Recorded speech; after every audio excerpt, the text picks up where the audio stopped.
Ai 65 migranti non è piaciuto il trasferimento all'ex dogana di Treviso, luogo peraltro dichiarato inagibile dalla stessa prefettura fino a pochi mesi fa. Qui siamo come chiusi in galera, non è un buon posto per sostare, si stava meglio alla stazione, dice Tijal, 28 anni, del Gambia, nella veste di portavoce. In the train station is even more better than here. Really? Yeah, we like in the jail, we're gonna go out. Because I don't know here. The accommodation here anyway is not good. Not good. No, it's Why? not good.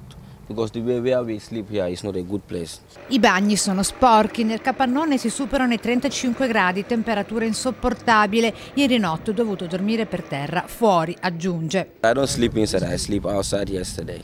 Il vice sindaco Roberto Grigoletti, mattinata in ricognizione, rispetto a poche ore fa non ha voluto rilasciare alcuna dichiarazione, con la Croce Rossa che non ha permesso a noi della stampa di poterci avvicinare ai profughi e parlarci senza l'imbarazzo della recinzione. In compenso sono stati i migranti stessi a chiedere a noi giornalisti di poter dire la loro. Certo è che il problema accoglienza permane tra polemiche, sit-in e ordinanze di sgombero. D'ora in poi non sarà più nemmeno possibile ospitare i profughi nella vetrina della stazione. La proprietà della galleria, visto il degrado esploso in soli 2 giorni, ha voluto subito indietro le chiavi dell'ex Mondadori.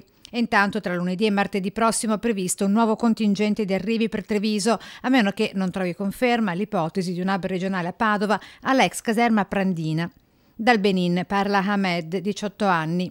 Ici à Treviso, quand j'ai venu en Italie, voilà, c'est bon, il n'y a pas de problème. Et ici, là, il y a droit de l'homme beaucoup.